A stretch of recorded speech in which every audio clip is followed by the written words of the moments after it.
মক্কা জমিন থেকে তায়েফের জমিন দূরত্ব এভারেজ 100 কিলোমিটার। আল্লাহ নবীর শিশুকালের 4টে বছর বনু সাদ গোত্রের হালিমাতুস সাদিয়ার ঘরে আল্লাহ নবীর জীবন অতিবাহিত হয়েছে। মনে মনে করলেন এই সময় আমার দুশমনে ভরা, কিছুদিন মক্কার শহর ছেড়ে তায়েফের জমিনে যাই, তাদের কাছে দ্বীনের দাওয়াত দেব। নবী আমার ভাবলেন কাকে সঙ্গে করে নিয়ে যাব। আল্লাহ নবীর পোষ্যপুত্র হযরত যায়েদ ইবনে হারেসা রাদিয়াল্লাহু আনহুকে বললেন, ও বাবা যায়েদ, ও বাবা যায়েদ ইবনে হারেসা, আমি রাসূলুল্লাহ একবার তায়েফের জমিনে যাব, দ্বীনের দাওয়াত নিয়ে তায়েফের মানুষের কাছে যাব, চলো চলো আমি তোমাকে সাথে করে নিয়ে যাব।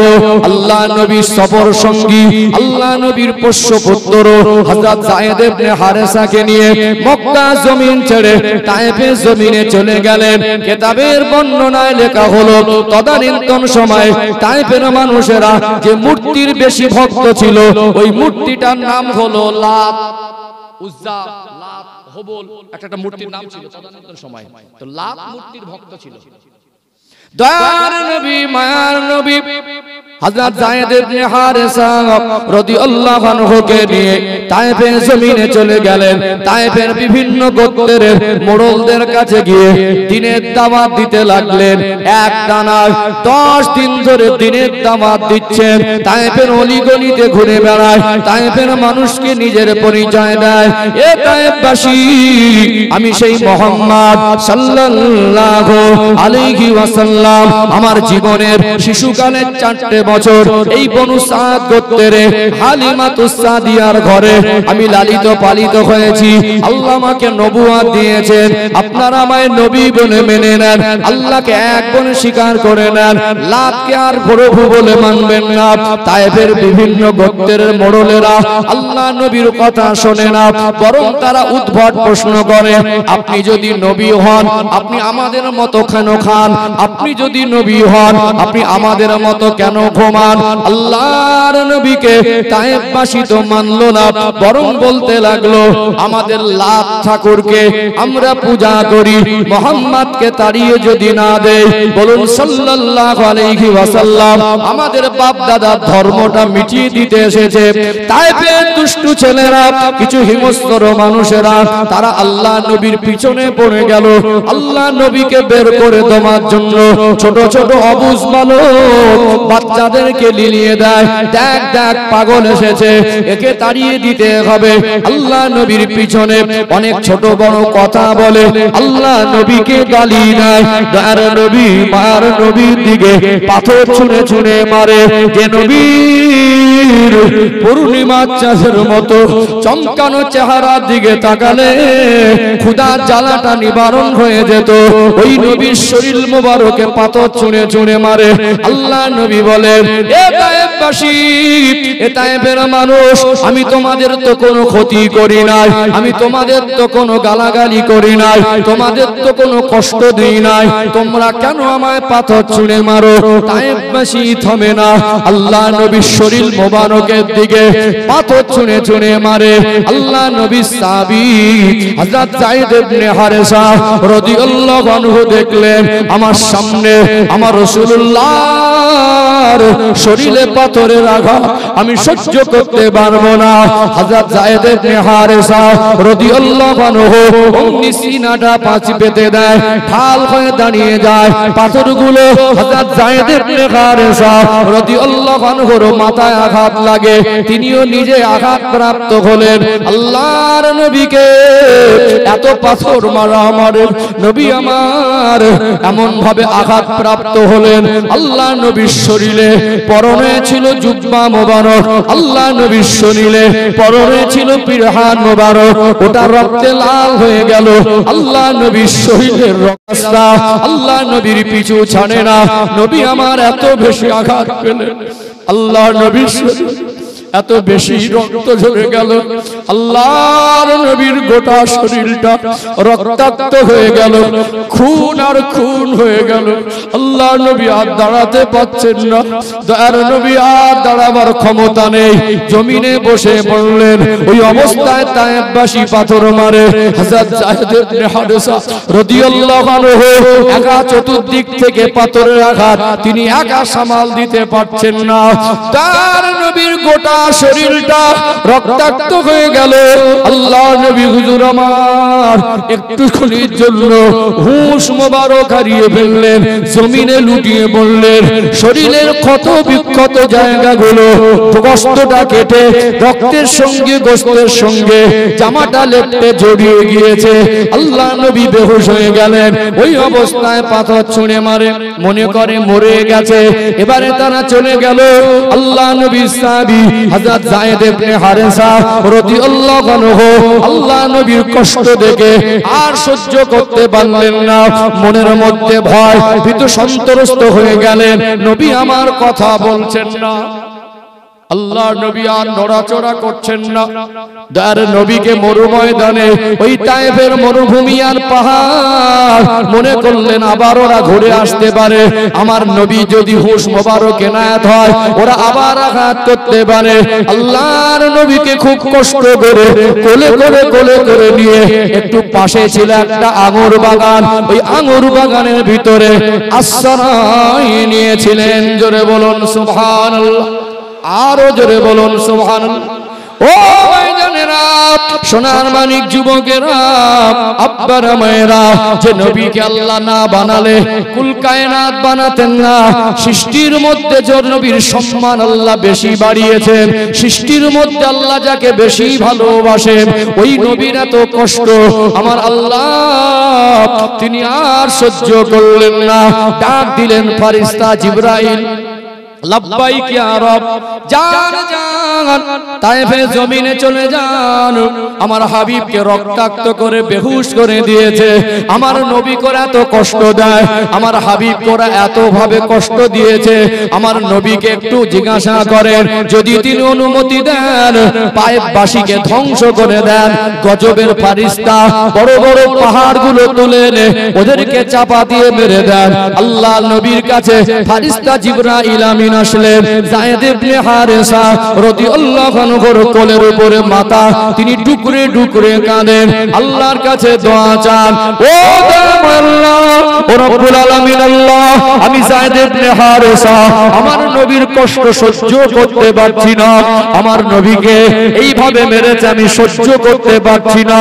আল্লাহ পাক আমার রাসূলকে একটু হুঁশ মোবারক এনায়েত করেন। আমার আল্লাহ আমার রাসূলুল্লাহকে হুঁশ মোবারক এনায়েত করেছিলেন। আরো জোরে বলুন, নবী আমার চক্ষু মোবারকটা মেলে দেখলে আল্লাহ নবীর মাথা মোবারকটা কোলের উপরে। যায়েদ ইবনে হারেসা রাদিয়াল্লাহু আনহুর মাথাটা ফেটে দদ্দার করে রক্ত ঝরে। আল্লাহ নবীর হাত দুটো রক্ত মাখা, যায়েদ ইবনে হারেসার শরীরটা রক্তে লাল, তার মাথা থেকে দদ্দার করে রক্ত ঝরে। যায়েদ ইবনে হারেসা রাদিয়াল্লাহু আনহু চোখ ভরা পানি। নবী আমার জিজ্ঞাসা করতে লাগলেন, ও যায়েদ, যারা আমায় মেরেছে, যারা আমায় রক্তাক্ত করেছে তারা কোথায়? ইয়া রাসূলুল্লাহ, ইয়া হাবিবাল্লাহ, তারা কেউ নাই। আমি আপনাকে একটা আঙ্গুর বাগানে নিয়ে এসেছি। আল্লাহ নবী বললে, বাবা যায়েদ, একটু কি আমায় পানি পান করাতে পারবে? ও বাবা যায়েদ, আমার গলাটা শুকিয়ে যাচ্ছে, আমার শ্বাস প্রশ্বাসের কষ্ট হচ্ছে, একটু কি আমায় পানি পান করাতে পারবে? ওই আঙ্গুর বাগানের যিনি মালি ছিল, যার নাম হলো আদাস, তিনি দেখলেন একজন ব্যক্তিকে এমন রক্তাক্ত অবস্থায় একটা গ্লাসে করে আঙ্গুরের রস নিয়ে আল্লাহ নবীর সামনে আনা হলো, নবীর হাতে দেওয়া হলো। আল্লাহ নবীর চেহারার দিকে দেখছিলেন। নবী আমার যখন বিসমিল্লাহ বলে ওই রসটাকে একটু পান করতে যাবেন, ওই সময় বাগানের মালিক সে ছিল পূর্ব আল্লাহ পাকের আসমানি কিতাব, অন্যান্য নবীদের উপরে যে আসমানি কিতাব নাজিল করেছিলেন, তাওরাত, জবুর, ইনজিল, এই সমস্ত কেতাবের সম্পর্কে তার কিছু ভবিষ্যৎবাণী জানা ছিল। অতএব নবী আমার যখন বিসমিল্লাহ বলে ওই আঙ্গুরের রসটা পান করতে যাবেন, তার মনে পড়ে গেল এই শব্দটা তো নবী রাসূলদের উচ্চারণ করা শব্দ। এই বিসমিল্লাহ বলতেন হযরতে নবী মুসা আলাইহিস সালাম, হযরতে নবী দাউদ আলাইহিস সালাম, হযরতে নবী ঈসা আলাইহিস সালাম। ইনি কে? ওই আদাস নামক বাগানের মালিক। আল্লাহ নবীর কথাটা শুনে, আল্লাহ নবী সম্পর্কে জানতে পেরে তিনিও ঈমানের কলেমা পড়ে মুসলমান হয়ে গিয়েছিলেন। জোরে বলুন সুবহানাল্লাহ।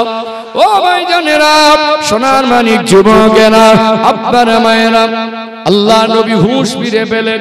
মাথার ধারে জিবরাইল আমিন আল্লাহ নবীকে সালাম দেন, আসসালাতু আসসালামু আলাইকা ইয়া রাসূলুল্লাহ। আল্লাহ নবী হুজুর আমার যায়েদ ইবনে হারেসার কোলের উপরে মাথা, গোটা শরীরটা রক্তাক্ত। আল্লাহ পাকের ফেরেশতা জিবরাইল আমিন বলেন, ইয়া রাসূলুল্লাহ, ইয়া হাবিবাল্লাহ, হুজুর আপনি একবার অনুমতি দেন, আপনাকে যারা এই অবস্থা করেছে আমার আল্লাহ নারাজ হয়ে গেছেন, আল্লাহ সন্তুষ্ট হয়ে গেছেন। শুধুমাত্র আপনার অনুমতির অপেক্ষায় ওদেরকে ধ্বংস করে দেব, ওদেরকে মাটির সঙ্গে মিশিয়ে দেব, পাহাড় তুলে এনে তায়েফবাসীকে চাপা দিয়ে ওদেরকে সব শেষ করে দেব। নবী আমার একটুখানি চোখ ভরা পানি নিয়ে কথাটা শুনে বললেন, ও বাবা যায়েদ, একটু আমাকে টেক লাগিয়ে তুলে বসাও। আল্লাহ নবীকে তুলে বসানো হলো। জিবরাইল আমিন আলাইহিস সালামের দিকে একবার আমার নবী তাকিয়ে একটু মুস্কে হেসেছিলেন। ওটা আনন্দের হাসি। আল্লাহর নবী চোখ ভরা পানি, ব্যথা বেদনা যন্ত্রণা, আল্লাহর নবী এতটুকু সান্ত্বনা পেয়েছিলেন। আমার দুঃখ কষ্ট আমার আল্লাহ যদি বোঝের থেকে বড় সান্ত্বনা আমার কাছে আর কিছু। আল্লাহ পাক যে তিনি আমার কষ্ট দেখে আল্লাহ সন্তুষ্ট হয়ে গিয়ে, নারাজ হয়ে গিয়ে, নাকশ হয়ে গিয়ে আমাকে যারা মেরেছে ওদেরকে মেরে ফেলার জন্য আমার অনুমতিটার অপেক্ষা করছেন। আল্লাহ পাক তো আমাকে ভালোবাসেন, এইটুকু নবী সান্ত্বনা পেতে হেসে ফেলেছিলেন। জোরে বলুন। জিবরাইল আমিন হিসাব খুঁজে পান না, নবী এত কষ্টের মধ্যে হাসেন। ওমা আরসালনাকা ইল্লা রাহমাতাল লিল আলামিন, সূরা আল আম্বিয়া একেবারে শেষের দিকে 17 নম্বর পারার 10 নম্বর পৃষ্ঠার মিডল পয়েন্টে নিচেই পাবেন। আল্লাহ বলছেন, ওমা আরসালনাকা ইল্লা রাহমাতাল লিল আলামিন, আমি আমার হাবিবকে বিশ্ববাসীর জন্য রহমত স্বরূপ করেছি। বলুন না, কি রহমত! আমরা সামান্য কিছু হয়ে গেলে প্রতিশোধের জন্য ছুটি। একটা গাল দিলে চারটে দেই, একটা মারলে চারটে মারি, ক্ষমতা হলে উল্টো জুলুম অত্যাচার করি। যে নবীকে জানে মেরে ফেলে দিয়েছে মনে করে আমার নবী রক্তাক্ত বেহুশ ছিলেন, মরা বলে ফেলে দিয়ে যারা চলে গেছে, আল্লাহর নবী তাদের প্রতি প্রতিশোধ আর বদলা নিতে চাননি। বলুন না সুবহানাল্লাহ। জিবরাইল আমিনকে বললেন, ভাই জিবরাইল, আমি যদি বদদোয়া করে দিই এরা তো ধ্বংস হয়ে যাবে। আল্লাহ পাক আমি রাসূলকে বিশ্বের মানুষের উপরে বদদোয়া করে শেষ করে দেওয়ার জন্য পাঠাইনি। আল্লাহ পাক আমি নবীকে বিশ্ববাসীর জন্য রহমত করেছে। আমি যদি বদদোয়া করে দিই, আমি জানি আল্লাহ ধ্বংস করে দেবেন, তাহলে আমি দ্বীনের দাওয়াতটা কার কাছে দেব? আল্লাহর নবী রক্তমাখা হাতটা তুললেন, আল্লাহকে এবারে কেঁদে কেঁদে মনে দুঃখ চোখের পানি ফেলে ফেলে কাঁদতে লাগলেন। আল্লাহ, আমি যে সত্যিকারের নবী, আমি যে রাসূল, আমি যে পয়গম্বর, এরা নির্বোধ, এরা অবুঝ, এরা সত্যি যদি বুঝতো আমাকে এরকম কষ্ট দিত না। আমি যে এদের জন্য নবী, আমি যে এদের জন্য রহমত, আমি যে এদের জন্য নিয়ামত, আল্লাহর অবুঝ বুঝতে পারিনি, তাই আমাকে কষ্ট দিয়েছে। আল্লাহ, আমি এদের বদলা চাই না, প্রতিশোধ চাই না। আল্লাহ, আমি রাসূল এদের মন থেকে ক্ষমা করে দিচ্ছি, আপনি এদের ক্ষমা করে দেন।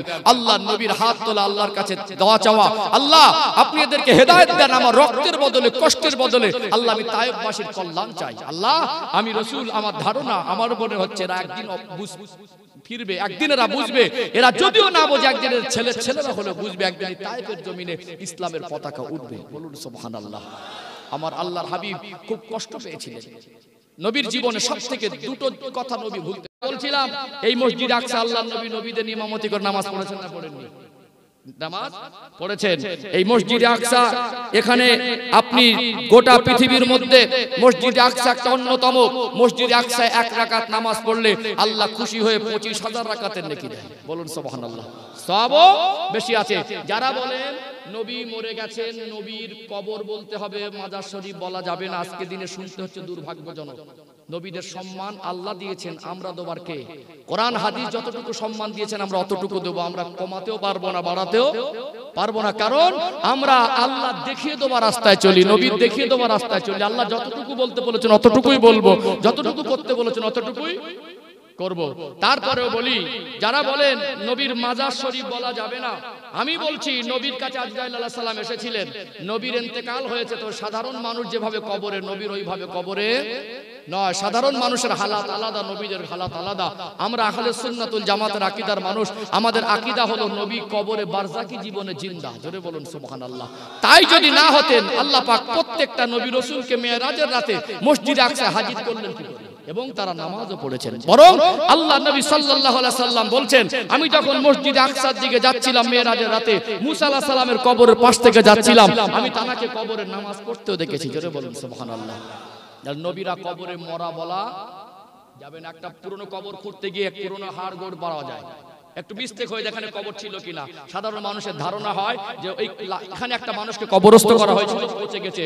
জমিনের মাটির জন্য আল্লাহ পাক প্রত্যেকটা নবী রাসূলদের লাশকে খাওয়া ভক্ষণ করা হারাম করে দিয়েছেন। পৃথিবীতে যেখানে যত নবী রাসূলের মাজার মুকদ্দাস আছে, প্রত্যেকটা নবী রাসূল অক্ষত অবস্থা রয়েছে, হায়াত তারা কবরের জীবনে বারজাকি জীবনে জীবিত রয়েছেন, তারা নামাজও পড়েন, বরং তাদের লাশ জমিনের মাটি খেতে পারেনি। এখন মানুষ বলেই দিচ্ছে নবীদের মাজার বলতে বলা যাবে না, কবর বলতে হবে। আফসোস হয়, উম্মত নবীকে সম্মান করবে না, কাকে করবে? কথা বোঝা যায়নি? বেয়াদবি আজকে আল্লাহ ওয়ালাদের সামনে হচ্ছে, বেয়াদবি নবীদের সামনে হচ্ছে, হচ্ছে না হয় না? বেয়াদবি আসলে যে বেয়াদব হয়, ওর বাপেরও আদব বোঝে না, ওর মারও আদব বোঝে না, ওর চাচারও আদব বোঝে না, হুজুর ইমামের আদব বোঝে না। বেয়াদবি করতে করতে নবীদের পর্যন্ত পৌঁছে যায়। দেখবেন যারা বেয়াদবের স্বভাব ওইরকম, মানে আমি আপনাকে সম্মান করি, এখানে আপনি খুশি হবেন, খুশি হবেন কি হবেন? আমার দ্বারা আপনি অপমানিত হলে আপনি আমার উপরে খুশি হবেন? নবীর সম্মান ছোট করে আমি কে? একটা সাধারণ মানুষের অপমান করা যাবে না। সাধারণ মানুষ সে যদি ভিক্ষুক হয়, আমার দ্বারা সে অপমান হবে। ইসলাম এই শিক্ষা আমাদের দেয়নি। আমরা নবীদের সম্মান খাটা করার চেষ্টা করছি, এটা নিশ্চয়ই অত্যন্ত দুঃখজনক। এর থেকে আমাদের বেরিয়ে এসে নবীদের প্রতি শ্রদ্ধা সম্মান রাখা দরকার, প্রত্যেকটা ইমানদার মুসলমানের দায়িত্ব। কথা ঠিক না বেঠিক? কথাগুলো আমি কি হিসাবের বাইরে বলছি? হ্যাঁ, একটু মসজিদে আকসার গুরুত্ব সংক্ষেপে একটু আলোকপাত করলাম, দরকার ছিল না? এটা হলো মুসলমানদের প্রথম কিবলা। এই মসজিদে আকসা নির্মাণের ক্ষেত্রে একটা স্পেশাল বৈশিষ্ট্য, নবী সুলাইমান আলাইহিস সালাম দাঁড়িয়েছিলেন, জিন জাতি নির্মাণ করছিলেন। এই মসজিদের স্পেশাল বৈশিষ্ট্য, এই মসজিদের খাদেমা ছিলেন আম্মা জান হযরতে মারিয়াম আলাইহিস সালাম, যিনি হলেন ঈসা আলাইহিস সালামের মা। এই মসজিদের খাদেমা, তানার আব্বা ছিলেন, ঈসা আলাইহিস সালামের নানা ছিলেন একজন আল্লাহর নবী হযরত ইমরান আলাইহিস সালাম। হযরত নবী তিনি আল্লাহর কাছে বলেছিলেন, আল্লাহ আমাকে একটা সন্তান দিলে বাইতুল মুকাদ্দাসের খাদেম বানাবো। আল্লাহ সন্তান দিলেন মেয়ে, ওয়াদা খেলাফ করেননি। নবীদের ওয়াদা খেলাফ হয় না। আল্লাহর ঘর বাইতুল মুকাদ্দাসের খাদেমা বানিয়ে দিলেন। হযরত মারিয়াম, যিনি ঈসা আলাইহিস সালামের মা, মারিয়াম আলাইহিস সালামের জীবন চরিত্র এত পবিত্র ছিল, ওই মসজিদে আকসার খেদমত করতেন, খাদেমা ছিলেন। আল্লাহ পাক খুশি হয়ে তার জন্য আল্লাহ জান্নাত থেকে খাদ্য প্রেরণ করতেন। জোরে বলুন।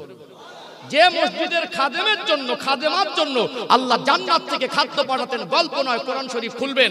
আল্লাহ পাক কোরআন শরীফে স্পষ্ট করেছেন, যখন মারিয়াম আলাইহিস সালাম জান্নাতি খাদ্য খেতেন, প্যালেস্তাইনের মানুষ, ফিলিস্তিনের মানুষ অবাক হয়ে যেত যে খাদ্যটা আপনি খান, এর খুশবু পৃথিবীর অন্য কোনো খাদ্যের মধ্যে পাওয়া যায় না।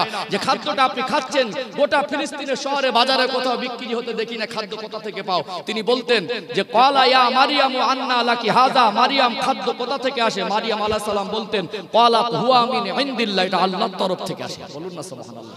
এরকম একটা মসজিদ কি ইমানদার জীবনে ছেড়ে দেবে? ছেড়ে দিতে চাইবে? আমরাও দোয়া করি, আমাদের উচিত আমরা আল্লাহর ঘরকে রক্ষার জন্য আমরা সর্বস্ব ত্যাগ করে আল্লাহর ঘরের সম্মানটাকে রক্ষা করব। বলেন ইনশাআল্লাহ। ও ভাইজানেরা, সোনার মানিক যুবকেরা, আব্বারা মায়েরা, আল্লাহ নবী হুজুর আমার মেরাজের রাতে মসজিদে হারাম থেকে মসজিদে আকসায় গেলেন, 2 রাকাত নামাজ পড়লেন সমস্ত নবী রাসূলদের নিয়ে। নবী আমার ইমাম হয়ে ইমামতি করে নামাজ পড়ালেন।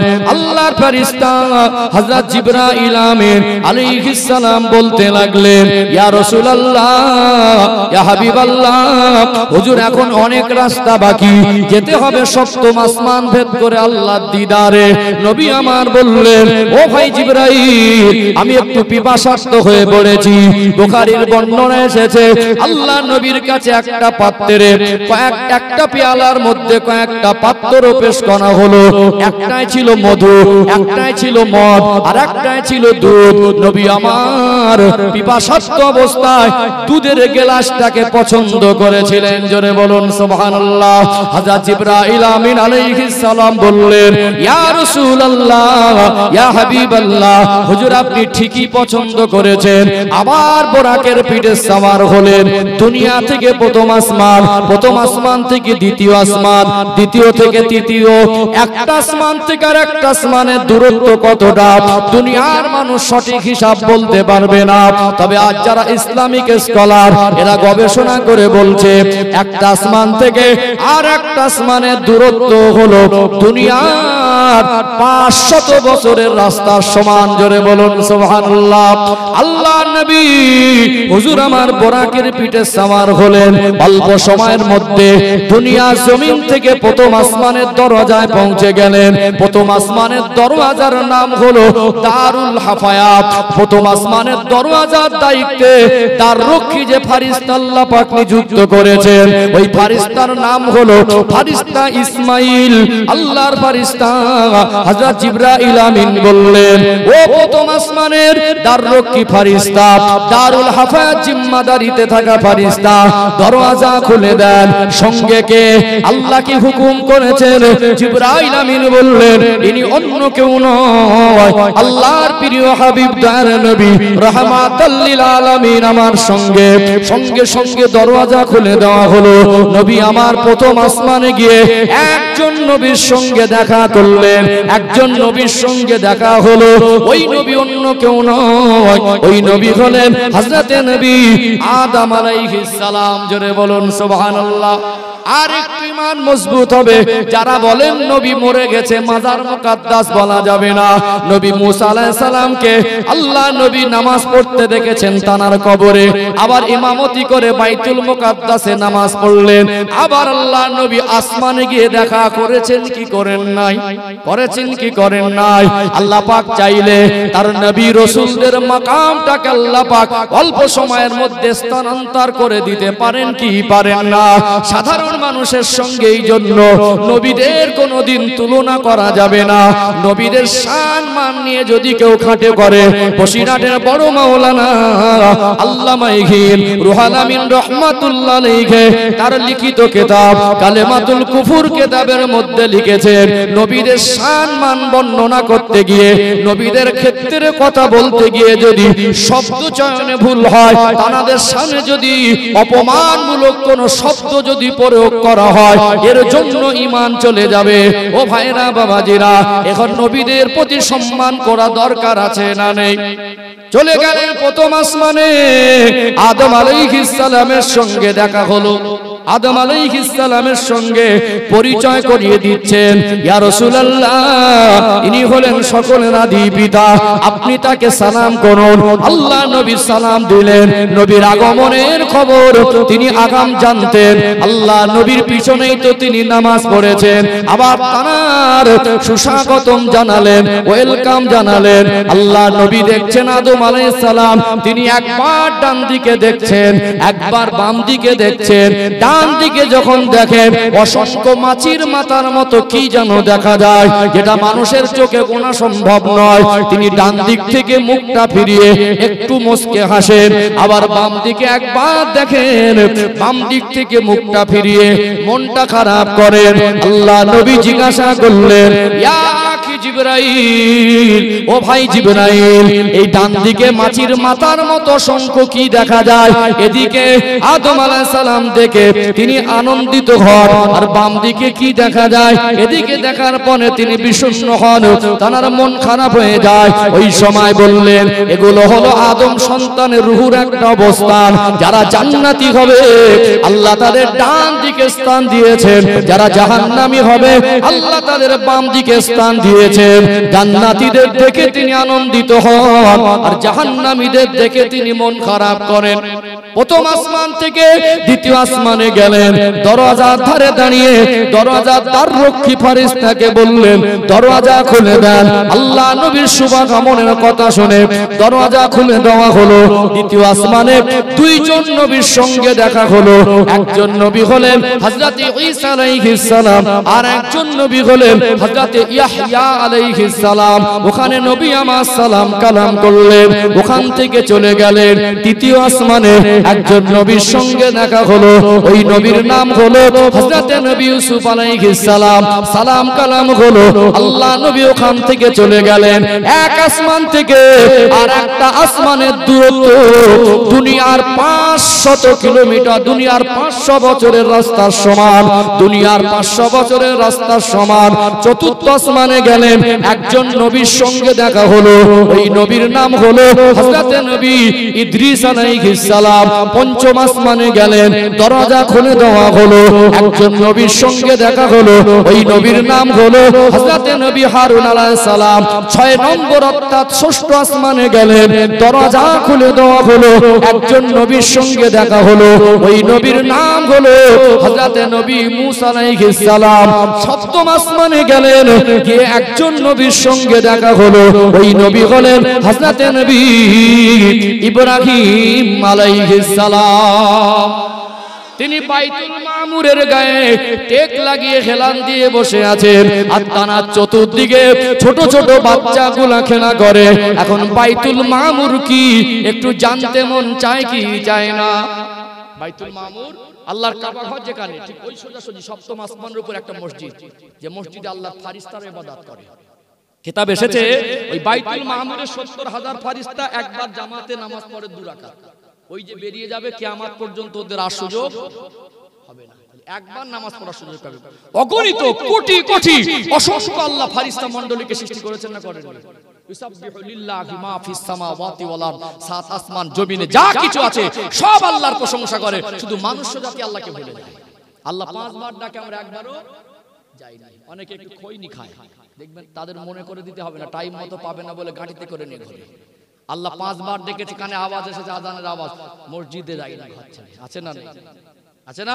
অনেকে বিড়ি খায়, এখন পয়সা হয়ে গেলে আবার সিগারেট খায়। আগে মানুষ আজানের সময় কথা বন্ধ করতে, এখন একটু বিয়াদবির মাত্রা বেড়ে গেছে। কি গো, রাগ করছেন নাকি? আগে আজান হলে বাড়িতে পরিবেশ ছিল, কথা বন্ধ হতো, গার্জেনদের শাসন ছিল। বাচ্চারা বই পড়তে বসলেও না বলতে এই আজান হচ্ছে, মুখ বন্ধ করো। এখন আজান হয়, সিরিয়াল খতম, বন্ধ হয় না। আমাদের চাচি ভাবিরা হ্যাবিট হয়ে গেছে। এখন আজান হলে বিড়ি টানা, সিগারেট টানা বন্ধ হয় না। এখন আজান হলে কথা বন্ধ হয় না, গালাগালি বন্ধ হয় না, ঝগড়া বন্ধ হয় না। আর আমরা শুধু বলছি মুসলমান বিপদে আছে। আল্লাহ ডাক আমাদের কানে যায় না, ঝগড়ায় বেঁধে থাকি। আল্লাহ ডাক কানে আসার পরে মসজিদে যেতে পারি না, আমরা তখন বসে বসে খৈনি ডলি। আল্লাহ ডাক কানে আসে, তখন আমাদের কানের মধ্যে ওর গুরুত্ব বাড়ে না, তখন মোবাইলে নেট খুলে বসে বসে ওই নাটক সিনেমা দেখি। রহমত হবে না গজব হবে? ডাক করছেন নাকি? কথাগুলো বাস্তব না অবাস্তব? বাবজিরা ভাইরা, আমরা মানুষ, আল্লাহ ডেকেছেন সপ্তাহে 535 বার, একবারও যায়নি। বিপদে পড়ে বলে আল্লাহ বাঁচাও, বিপদে পড়লে আল্লাহ বাঁচাও। আল্লাহ কত দয়াশীল, আমাদেরকে এখনো পর্যন্ত সুস্থ রেখেছেন, ভালো রেখেছেন, বাঁচিয়ে রেখেছেন, তার দেয়া নেয়ামত খাচ্ছি। আল্লাহ চাইলে আল্লাহ আমাদেরকে না খাইয়ে মেরে দিতে পারতেন। কথা ঠিক না বেঠিক? মানুষ আমরা বাদে আল্লাহ সব সৃষ্টি, আল্লাহকে ভুলে না। আমরা ভুলে থাকি, কিন্তু আল্লাহকে ভুলে না। আল্লাহ সব থেকে মানুষের যাতে সম্মান বেশি দিয়েছেন, এই জন্য তো আল্লাহ জান্নাত আর জাহান্নাম তৈরি করেছে। তোমাদের সবকিছু নিয়ে আমার দিলাম, মন চায় একটা জ্যান্ত মুরগি জবাই করে খেয়ে নিচ্ছে, কি গো? তোমার জন্য আল্লাহ হালাল করেছে। মন চাইছে একটা বড় মাছ ধরে চড়ে বেড়াচ্ছিল, ঘুরে বেড়াচ্ছিল, ওকে ধরে ওকে জবাই করে খেয়ে নিচ্ছে। আল্লাহ সবকিছু নিয়ামত আমাদের দিলেন, আর আমরা আল্লাহ শুনে ওর অবাক হয়ে গেল। আবু জেহেল অবাক হয়ে বলতে লাগলো, এমন অবিশ্বাস্য ঘটনা কোনোদিন বিশ্বাস করা যায় না। আস্তে আস্তে আগে বাড়ছেন, মানুষকে ভুল বোঝাবে। এই সময় হযরত আবু বকর সিদ্দিক রাদিয়াল্লাহু আনহুর সঙ্গে দেখা। আবু বকর, তোমাদের নবী রাতের বেলা কি গল্প বানিয়েছে, তুমি কি শুনেছো? আবু জেহেলকে আবু বকর সিদ্দিক রাদিয়াল্লাহু আনহু জিজ্ঞাসা করলেন, কি গল্প? মেরাজের বর্ণনা।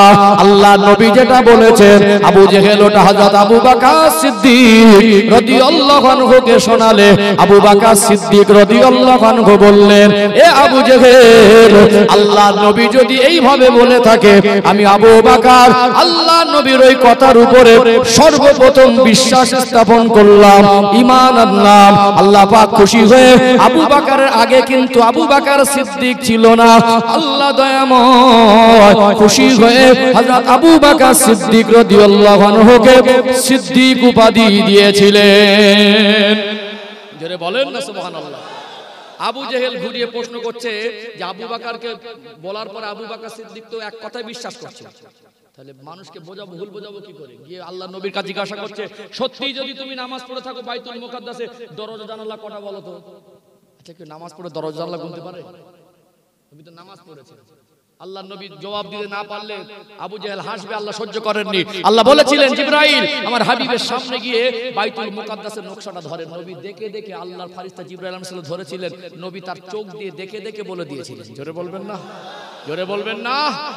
অতএব আল্লাহর নবী জীবনের মেরাজের ঘটনা সত্যতে সন্দেহের অবকাশ নেই। এখন এটা কারোর কাছে আজকে দিনেও যারা মুশরিক কাফের, যারা ইসলাম সম্পর্কে ধারণা রাখে না, তারা নবীদের জীবনের বৈশিষ্ট্য সম্পর্কে যাদের সম্পূর্ণ জ্ঞান নেই, এদের কাছে গল্প মনে হবে। এদের কাছে কোরআন শরীফের আয়াত আছে বলে না, তো আজকে দিনে বহু আলেম বলতো যেটা কেসা কাহিনী, এটাও বলে দিত কেসা কাহিনী। আমি ঠিক এই জায়গাটা বলতো না, কিছু কিছু মানুষ বলতে এই কেসা কাহিনীগুলো শুনেছিস, আজকে দিনে আমাদের মুসলমানের ভিতরে কিছু বলে ফেলতো, যেহেতু কোরআনের আয়াত আছে এই জন্য কেউ অস্বীকার করেন। এখন আপনাদের কারোর মনে প্রশ্ন জাগতে পারে যে পানি গড়িয়ে যাচ্ছিল, এসে দেখছেন পানি গড়াচ্ছে, বালা নড়ছিল এসে দেখছেন বালা নড়ছে, এটা অসম্ভব কি করে হয়? মানুষের কাছে মনে হবে, কিন্তু আল্লাহর কাছে অসম্ভব বলে কিছু। ইন্নাল্লাহা আলা কুল্লি শাইইন কাদির। একটা সহজ সরল ভাবে একটা সাধারণ উদাহরণ দিলে আপনাদের মন ক্লিয়ার হয়ে যাবে। সাধারণ উদাহরণ দিলে মন ক্লিয়ার হয়ে যাবে। বলুন, এক্ষুনি যদি আপনাদের হাওড়া জেলা ধুলোগড়ে মুখ্যমন্ত্রী আসতে চায়, নবান্ন থেকে ধুলোগড় টোল ট্যাক্স পর্যন্ত যে গাড়ি যেখানেই আছে, পুলিশ যদি মনে করে সব গাড়িগুলোকে রাস্তা সাইড করে দিয়ে একটা লেন পুরো খালি করে দেবো, সম্ভব না? অসম্ভব। মুখ্যমন্ত্রী আসা যতক্ষণ না টোল ট্যাক্স পার হবে ততক্ষণ না একটা গাড়ি চলবে না, যে যেখানে আছে সবকটাকে থামিয়ে রাস্তার ধারে দাঁড় করিয়ে দেবে, চলে যাবে, সেখান থেকে ছাড়বে। দুনিয়ার মানুষের সিস্টেমে, দুনিয়ার মানুষের চলার হাজার হাজার গাড়িগুলোকে যদি থামিয়ে দিয়ে একটা রাস্তা খালি করা যায়, সেই লোকটা চলে গেলে আবার যদি সেখান থেকে শুরু করা যায়, আল্লাহ শুধু বলেন কুন হয়ে যায় ফায়াকুন, আল্লাহ বলে হও তো হয়ে যায়। সে আল্লাহ তার তামাম কুল কায়নাতকে আল্লাহ পাক স্টপ করে রেখে তার হাবিবের সঙ্গে আল্লাহ দিদার করিয়ে আবার আল্লাহ ঘরে ফিরিয়ে সেখান থেকে আল্লাহ পাক আবার পৃথিবীকে চালনা করতে পারেন না। এটা মুমিনের কাছে অবিশ্বাসের কোনো অপশনই নেই, কিন্তু কাফেরের কাছে বিশ্বাস করা খুবই খুবই কঠিন। অতএব আল্লাহর নবীর জীবনের মেরাজের একটা বিস্ময়কর ঘটনা, কথা ঠিক না বেঠিক, একটা বিস্ময়কর ঘটনা। এই ঈমানটা যাতে মজবুত হয়, এই প্রসঙ্গে আরেকটা দৃষ্টান্ত কোরআন থেকে তুলে ধরি। কোরআন থেকেই সংক্ষেপে 2-5 মিনিট, তারপরে নামাজের গুরুত্বটা আরেকটু বলে ইনশাআল্লাহ সমাপ্ত করব। একটা নাগাদ শেষ করার ইচ্ছা ছিল, 1:05, তবে আমাকে একটু লেটে তুলেছেন। আমি চাচ্ছিলাম যে 11টা একটা, আমি একটু লেটে 10-20 মিনিট পুরো করে দেই ইনশাআল্লাহ, নাকি? আরেকটু 10 মিনিট, অসুবিধা নেই, সব দিকটা বোঝা থাকবে, কষ্ট দেব না ইনশাআল্লাহ। একটু তাকবীর দেন তো, নারে তাকবীর, আলহামদুলিল্লাহ। এইটাই হচ্ছে ঐতিহ্য হাওড়া জেলা, মানে রাত ভারী হলে বোঝা যায় না, রাত ভারী হলে বোঝা যায় না। দুই এক জায়গায় মানুষ কি রেখে বসে থাকে নাকি বোঝা যায় না, তাকবীর আওয়াজ কি, মুখ ফুটে কথাই বলবে না, এত জোরে বলুন তাকবীর দেন, সুবহানাল্লাহ বলেন, মনে হবে কারা বসে, সব মনে হয় অন্ধ, সব মনে হয় কালা। হ্যাঁ, কিছু কিছু জায়গায় ওয়াজ করে এরকম মনে হয়, একদম মনে হবে যে বাড়ির থেকে কি রেখে এসে বসেছে, কথাই বলবে না। হাজার বার বলেন একটু সুবহানাল্লাহ বলেন, বলবেই না, আওয়াজই নেই মসজিদে। মাঝে এমন এমন জায়গায় যায় মসজিদে বসে আওয়াজ নেই, বিশ্বাস করুন আল্লাহর মেহেরবানি। একটু আল্লাহকে মন থেকে ডাকা, এটা একটা সৌভাগ্যের, মন থেকে ডাকা এটা একটা সৌভাগ্যের। একটু প্রাণ ভরে ডাকেন না, নারে তাকবীর, আলহামদুলিল্লাহ। আর একটু প্রাণ ভরে নারে তাকবীর। সিলসিলায়ে হক মুজাদ্দিদে জামান ধুলোগড়ি মোল্লাপাড়া গ্রামবাসী বিন্দু, এই জলসার কমিটির সাহেবানগণ, নারে তাকবীর। এটা আমাদের কাছে অবিশ্বাসের কোনো সন্দেহের অবকাশ, আমরা মন থেকে বিশ্বাস করি, এটা সন্দেহ কোনো নেই। আল্লাহ পারে কি পারেন? আল্লাহ পাক পারেন। সম্মানিত ভাইরা, আল্লাহ কি না পারে আরেকটা উদাহরণ দেই। আসহাবে কাহাফের ঘটনা একটু সংক্ষেপে তুলে ধরি, খুব চমৎকার একটা ঘটনা। আসহাবে যখন আল্লাহর নবী প্রাথমিকভাবে দিন প্রচার করছিলেন, বহুভাবে গোটা আরব অনারব সাড়া পড়ছিল যে এরকম বিস্ময়কর কিছু কথাবার্তা আল্লাহর কোরআন দিয়ে তিনি দিনের দাওয়াত দিচ্ছেন, কলেমার বাণী প্রচার করছেন। তখন মদিনায় যখন খবর পৌঁছালো, মদিনার ইহুদিরা বলল, সত্যিকারে যদি আল্লাহর নবী হয় 3টে প্রশ্নের উত্তর জানবে। কটা প্রশ্নের? আমি আসহাবে কাহাফের ঘটনাটা সংক্ষেপে বলি, এর ভিতরে ঈমান মজবুত হওয়ার কথা আছে ইনশাআল্লাহ। অনেক কিছু অবিশ্বাস্য আল্লাহর কাছে সম্ভব, সেইটুকু ক্লিয়ার করছে ইনশাআল্লাহ। মদিনার ইহুদিরা বলল, যদি সত্যিকারে মক্কায় যে নবীর আবির্ভাব হয়েছে, যিনি নবী বলে দাবি করছেন, উনি যদি সত্যিকারে নবী হয়, নিশ্চয়ই 3টে প্রশ্নের উত্তর জানবেন। 1 নাম্বার হলো রূহ কি, 2 নাম্বার হলো জুলকারনাইন কে, 3 নাম্বার হলো আসহাবে কাহাফ কারা। এই 3টে প্রশ্ন আল্লাহ নবীর কাছে কাফেররা করেছিল। নবী বলেছিলেন কালকে বলবো, ইনশাআল্লাহ টুকু বলেননি। কি বলেননি? ইনশাআল্লাহ বলেননি। আল্লাহ যদি রাজি থাকে, ইনশাআল্লাহ মানে আল্লাহ যদি, ইনশাআল্লাহ যদি আল্লাহ পাক রাজি থাকে তো সম্ভব। আমি কালকে আপনার বাড়ি আসবো, কাল পর্যন্ত হায়াত না থাকতে পারে, এই জন্য বলতে হয় ইনশাআল্লাহ। আমি আপনাকে জিনিসটা দেব 1 মাস পরে, বলতে পারবো না, গ্যারান্টি দিতে পারবো না, দেবো। আল্লাহ যদি রাজি থাকে তো কি হবে? তো ইনশাআল্লাহ। আল্লাহ যদি রাজি থাকে তো 1 মাস পরে আমি আপনাকে দেওয়ার চেষ্টা রাখছি। এই জন্য আমরা কি বলি, কিছু কিছু ক্ষেত্রে আমাদের ইনশাআল্লাহ বলার বিধান আছে না নেই? নবী আমার ইনশাআল্লাহ বলেননি, বললেন কালকে বলবো। কিন্তু ওহী বন্ধ হয়ে গেল, কয়েকদিন ওহী আসেনি। আল্লাহর নবীকে কাফেররা টিটকারি মেরেছিলেন, কিন্তু আমার আল্লাহ দয়াময়, তার হাবিবকে তো বেশি ভালোবাসেন। আল্লাহ তিনি ভালো বুঝেছেন এই বিধানটাকে যাতে মানুষ গুরুত্ব দেয়, এটা হয়তো তার হাবিবের জন্য রুকিয়ে দিয়েছিলেন। কথা ঠিক না বেঠিক? এই বিধানটা আমরা জানতে পারতাম না, এত জরুরি বিষয় যে ইনশাআল্লাহ না বলার কারণে আল্লাহ কয়েকদিন ওহীটাকে স্টপ করলেন, রুকে দিলেন। অতএব আমরা যেন কোনো ক্ষেত্রে বলবো না যে আমি করে দেবো, আমি করবো, আমি পারবো, আমি খাবো, আমি দেবো, এইটুকু আমি যেন ভাব না হয়। মুমিন সব সময় কার উপরে ভরসা করে বলে? আল্লাহর উপরে। অতএব ইনশাআল্লাহর গুরুত্ব আছে, আমরা ইনশাআল্লাহ বলা শিখবো। বলেন ইনশাআল্লাহ দরকার আছে না? এই জন্য এই প্রসঙ্গে কথাটা বললাম। ও ভাইজানেরা, সোনার মানিক যুবকেরা, আব্বারা মায়েরা, আল্লাহ পাক দয়াময়, তার হাবিব আল্লাহ পাক তার নবীকে, আমাদের রাসূলকে এত ভালোবাসেন, কাফেররা আমার নবীকে দেখে হাসাহাসি করবে, এটা আমার আল্লাহ কোনোদিন সহ্য করেন নাই। কিছুদিন ওহী বন্ধ করে রাখলেও আল্লাহ লম্বা একটা সূরা আমার হাবিবের উপরে নাজিল করে দিলেন। ওই সূরাটার নাম হলো সূরাতুল কাহাফ। আসহাবে কাহাফের ঘটনা এসেছে। রূহ কি? ইয়াসআলুনাকা আনির রূহ কুলির রূহু মিন আমরি রাব্বি। রূহ হলো ওই জিনিস যেটা মানুষের বেঁচে থাকার জন্য রূহটা দরকার। আল্লাহর হুকুমে রূহ আসে, আল্লাহর হুকুমে রূহ চলে যায়, ওটা হলো রূহ। জুলকারনাইনকে, এই জুলকারনাইন বাদশার ঘটনা বলতে গেলে কোমের উপরে 2 ঘন্টা দরকার। এটা একটা বিখ্যাত বাদশা ছিল। কেউ বলেছেন নবী, তবে কেউ কেউ বলছেন নবী নয়, গোটা পৃথিবী রাজত্ব করেছিল, গোটা পৃথিবী জয় করেছিল। তার মাথায় 2টো শিং টাইপের উঁচু ছিল, 2 শিংওয়ালা বাদশা জুলকারনাইন। ও ভাইরা বাবাজিরা, গোটা পৃথিবী তিনি জয় করেছিলেন। অতএব তিনি ন্যায়পরায়ণ বাদশা ছিলেন। তার সঙ্গী ছিলেন, তার অ্যাসিস্ট্যান্ট হিসেবে যারা ছিলেন, কিতাবে এসেছে একজন অন্যতম হলেন হযরতে লোকমান হাকিম। নাম শুনেছেন না শোনেননি? আর একজন হলেন হযরতে খেজর আলাইহিস সালাম। তিনি একটা সময় সিদ্ধান্ত নিয়েছিলেন আবে হায়াত খুঁজবো, কি পান করলে কিভাবে কিয়ামত পর্যন্ত হায়াত পাওয়া যাবে। লোকমান হাকিম আলাইহিস সালাম, খেজর আলাইহিস সালাম, এরা তাদের সঙ্গী ছিলেন। একটা সময় তারা পরামর্শ করে, তারা আধ্যাত্মিক কিছু জ্ঞান অর্জন করে তারা সিদ্ধান্ত নিলেন, তারা উপলব্ধি করেছিলেন, এই জ্ঞান পেয়েছিলেন তারা, আধ্যাত্মিক জ্ঞান, যে আবে হায়াত বলে একটা পানি আছে, ওই আবে হায়াতের পানি যদি পান করা যায় কিয়ামত পর্যন্ত মওত হবে না। তখন টর্চ লাইটের আবিষ্কার হয়নি, তখন ইলেকট্রিক আবিষ্কার হয়নি, তখন এত দামি দামি হ্যালোজেনের আবিষ্কার হয়নি। মানুষ তখন ওই পাথরের আলোয়, আজ থেকে 30, 40, 100 বছর আগেও মানুষ ঘরে লম্প জ্বালিয়েছে না জ্বালায় নাই? ও ভাইরা বাবাজিরা, লম্প জ্বালিয়ে, বাতি জ্বালিয়ে, হারকেন জ্বালিয়ে দিন পার করেছে। তদানীন্তন সময়ে উজ্জ্বল কিছু পাথর নিয়ে ওই আবে হায়াতের সন্ধানে বেরিয়েছিলেন। আবে হায়াত তার নসিবে হয়নি। এই বিখ্যাত বাদশা জুলকারনাইনের অনেক বিস্তারিত ঘটনা, অতটুকু বলার অবকাশ নেই। সংক্ষেপে একটু বাদশা জুলকারনাইনের কটা কথা বলে দিলাম। আসহাবে কাহাফ কারা একটু বলা দরকার আছে না নেই? আল্লাহ কিছু নেক বান্দা ছিলেন, যুবক 7 জনা যুবক মানুষ, 7 জনা যুবক ছেলে।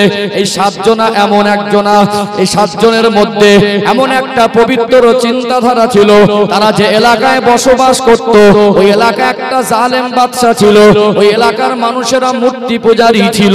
এই 7 জন আল্লাহর ওলি, 7 জন যুবক, এদের মনের মধ্যে প্রশ্ন হতো, আমরা মূর্তিকে প্রভু বলে মানতে পারি না, মূর্তি আমাদের প্রভু হতে পারে না। যিনি আসমানকে বানিয়েছেন, যিনি জমিনকে বানিয়েছেন, যিনি চাঁদ সূর্যকে বানিয়েছেন, যার নিয়ামত দিয়ে দুনিয়া ভরিয়েছেন, তিনি আমাদের সৃষ্টিকর্তা। অতএব অন্তরের মধ্যে ঈমানের নূর, তাওহীদের আলো দিয়ে আল্লাহ পাক ভরপুর করে দিয়েছিলেন। জোরে বলুন সুবহানাল্লাহ। তারা ঈমানের সাথে তারা সিদ্ধান্ত নিলেন, আমরা কোনোদিন মূর্তিকে প্রভু বলে মানতে পারি না, আমাদের সৃষ্টিকর্তা একজন আছে, আল্লাহ বলে একজন আছে। আল্লাহকে বিশ্বাস করেছিল। এই খবরটা যখন জানাজানি হয়ে গেল, বাদশার কাছে খবর গেল, জালিম বাদশা নিজে মূর্তি পূজারী। বাদশা বলল, দেখো আমার এলাকায় আমার রাজা রাজত্বের মধ্যে তুমি থাকবে, আর তুমি অন্য ধর্মাবলম্বী হবে, তুমি খোদাকে মূর্তিকে খোদা বলে মানবে না, তোমাদের অবস্থা কিন্তু ভালো রাখবো না। তোমরা সম্ভ্রান্ত পরিবারের ছেলে, এখন যদি তোমরা মূর্তি পূজায় ফিরে না আসো, তোমাদের সময় দিলাম, ঘর থেকে মাথাটা আলাদা করে দেব। ওই 7 জন যুবক সম্ভ্রান্ত পরিবারের ছেলে, আল্লাহর ওলি, তারা সিদ্ধান্ত নিয়েছিলেন। তারা মনে মনে ভাবলেন, এখানে থাকলে জালেম বাদশা আমাদেরকে ইবাদত বন্দেগী ঠিকমতো করতে দেবে না, এরা আমাদেরকে মূর্তি পূজায় বাধ্য করবে। সিদ্ধান্ত নিলেন, আমরা অজানা একটা গন্তব্যের দিকে বেরিয়ে যাব। ওই 7 জন আল্লাহর ওলি, 7 জন যুবক অচেনা রাস্তা, অজানা গন্তব্যের দিকে বেরিয়ে গেল। একটা গুহার কাছে গিয়ে ক্লান্ত বোধ করতে লাগলো, মনে মনে করতে লাগলেন, একটু আশ্রয় দরকার। একটা পাহাড়ের গুহার ভিতরে গিয়ে তারা আশ্রয় নিতে গিয়ে ঘুমিয়ে পড়লেন। এই 7 জন যুবকের সঙ্গী হিসাবে রাস্তা দিয়ে যাওয়ার সময় একটা কুকুরও সঙ্গী হয়েছিল। কি সঙ্গী হয়েছিল? একটা কুকুর। ওই 7 জন যুবক ঘুমিয়ে গেল। ঘুমটা 1-2 দিনের ঘুম নয়, 1-2 মাসের ঘুম নয়, 1-2 বছরের ঘুম নয়। কিতাবে এর বর্ণনা এসেছে, আল্লাহ দয়াময় 309 বছর পর্যন্ত আমার আল্লাহ ঘুমন্ত অবস্থায় রেখেছিলেন। আরো জোরে বলুন। তাফসীরে ইবনে কাসিরের মধ্যে আসহাবে কাহাফ 7 জন আল্লাহর ওলির কথাটা খুব স্পষ্ট করে তাফসীরকারক স্পষ্ট করে উল্লেখ করেছেন। তাফসীরে ইবনে কাসির খুলে দেখবেন। ও ভাইরা, বাবাজিরা, ও হাওড়া জেলার সোনার মানিক যুবকেরা, আব্বারা, মায়েরা, 309 বছর আল্লাহ ঘুমন্ত অবস্থায় রাখলেন। ঘুম ভেঙে গেল। ঘুম ভাঙার পরে এবারে তারা নিজেরা বলা বলি করতে লাগলো।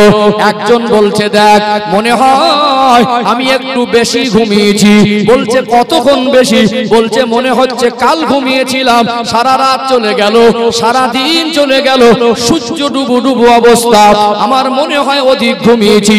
আর একজন বলল, না, আমার মনে হয় কিছুক্ষণ 1 রাত পরিমাণ ঘুমিয়েছি। এখন ক্ষুধার জ্বালা, ক্ষুধার তাড়নায় তারা মনে করলো, ভাই কতটা ঘুমিয়েছে ওটা বড় কথা নয়, খাদ্য দরকার আছে না নেই? খাদ্য ছাড়া মানুষ বাঁচে না। 309 বছর পরে ঘুম থেকে উঠে এবার খাদ্যের অনুসন্ধান করতে লাগলো। এখন খাদ্যের অনুসন্ধানে বেরিয়েছে। যখন গুহা থেকে বেরিয়েছে, টোটাল পজিশনটা তাদের কাছে অপরিচিত মনে হচ্ছে। আজ থেকে 300 বছর আগে হাওড়া জেলার রাস্তাঘাট, হাওড়া জেলার ঘরবাড়ি, হাওড়া জেলার মানুষের এই রকম অবস্থা ছিল না, অন্য রকম ছিল। পুরোটা অন্যরকম ছিল না। 309 বছর ঘুমিয়ে উঠে খাদ্যের অনুসন্ধানে বাইরে বেরিয়েছে, সবটা যেন উল্টো লাগছে। এরকম পরিচিত জায়গা তো না, এটা অপরিচিত। কোথায় আসলাম? ঘুমিয়েছি ঠিক আছে, ঘুম থেকে উঠেই তো আমরা বেশি দূর যাইনি। এখন একটা মানুষকে দেখা করে বললো, মানে খাদ্যের অনুসন্ধান করছে, কোথায় কি খাদ্য পাওয়া যাবে। এই লোকটাকে মানে অন্যরকম মনে হচ্ছে, না না অপরিচিত না, কথার সুর ঢং সম্পূর্ণ আলাদা। খুব কষ্ট করে বোঝালো আমাদের খাদ্য দরকার। একটা দোকানে নিয়ে গেল, দোকানদারের কাছে খাদ্য চাইলো, খাদ্য দিল, হালাল খাদ্য নিয়ে এবার টাকা দিচ্ছে। 300 বছর আগে সেই মুদ্রা। কত বছর? দোকানদার অবাক হয়ে ভাবলো এই মুদ্রার লোক দেয় কেন? মনে হয় এরা আগন্তুক কোন ব্যক্তি, কোন গুপ্ত ধন এরা পেয়ে এরা তাদের এলাকা ছেড়ে পালিয়ে এসেছে। কারণ এই এলাকা আমি দোকানদারি করে এলাকার মানুষকে আমি চিনি, এই লোকটাকে দেখে মনে হচ্ছে না যে আমাদের এলাকা মানুষ। লোকটাকে সন্দেহ করলো, তাকে বিভিন্ন ভাবে প্রেসার ক্রিয়েট করতে হলো, তোমার বাড়ি কোথায়, কোথা থেকে এসেছো। এনারা আল্লাহর ওলি মানুষ, এনারা ইমানের আলো, এদের হৃদয়টা আলোকিত হয়ে রয়েছে, ইমানের নূর দিয়ে আল্লাহ হৃদয় ভরপুর করে রেখেছেন। এই ব্যক্তিটা বারবার বোঝাতে লাগলো, দেখো বিষয়টা এরকম, আমি ঘুমিয়েছিলাম। তখন এই মুদ্রা দেখে তখনকার দিনের মানুষ ভাবলো যে এই মানুষটা নিশ্চয়ের ভিতরে কোনো একটা বিস্ময়কর ঘটনা ঘটে আছে। এই মুদ্রাটা 300 বছর আগের মুদ্রা, জালেম বাদশার আমলের মুদ্রা। ওই লোকটাকে যখন এই বিষয় জানা বোঝা করে বাদশার দরবারে নিয়ে যাওয়া হলো, বাদশা বুঝলো তখনকার দিনে যে এলাকায় ঘুম থেকে উঠলো ওই এলাকার বাদশা ছিল ন্যায়পরায়ণ এবং আল্লাহ ভীরু বাদশা। বাদশার দরবারে যাওয়ার পরে বুঝতে পারলো 309 বছর আগের মানুষের একটা বিস্ময়কর ঘটনা, আল্লাহর কাছে অসম্ভব কিছু। এখন ইনি বললেন আমাকে ছেড়ে দেন, আমার সাথী সঙ্গীরা চিন্তিত আছেন, তাদেরকে খাদ্য নিয়ে পৌঁছাতে হবে। বাদশা নিজে তাদের কাছে আসলো, তাদের সঙ্গে দেখা করলো, সবকিছু বিস্তারিত বুঝতে পারলো। বুঝতে পারার পরে বাদশা বলতে লাগলো, দেখো তোমরা আমার এলাকায় নিরাপদে থাকো, তোমরা অনেক সৌভাগ্যবান, তোমাদের জীবনের ঘটনাটা এটা অনেকটা ব্যতিক্রম, অতএব আমার এলাকায় তোমাদের মতো করে তোমরা থাকো, কোনো অসুবিধা হবে না। কিন্তু কুকুরটা 7 জন আল্লাহর ওলির মহব্বত ছেড়ে যায়নি, ওখানেই না খেয়ে ওখানেই মরে, ওখানেই পচে, ওখানেই মাটির সঙ্গে মিশে গিয়েছিল। এই 7 জন আল্লাহর ওলির এই ঘটনাকে আসহাবে কাহাফের ঘটনা হিসেবে আল্লাহ পাক কোরআন শরীফে বর্ণনা করেছেন। 309 বছর ঘুম পাড়ি আল্লাহ রেখেছিলেন। 309 বছর পরে আবার যখন তাদের কাছে মুদ্রা ছিল, তাদের সেই তখনকার দিনের কথাবার্তা তারা যখন ঘুম থেকে উঠে বুঝলো, তারা পরিষ্কার হয়ে গেলেন। 309 বছর আগের ইতিহাস তারা স্পষ্ট করে বলছে। অতএব আল্লাহ যদি চায় তো আল্লাহর কোন বান্দাকে 300 বছরের বেশিও তিনি ঘুমের মধ্যে রেখে দিতে পারেন। জোরে বলুন।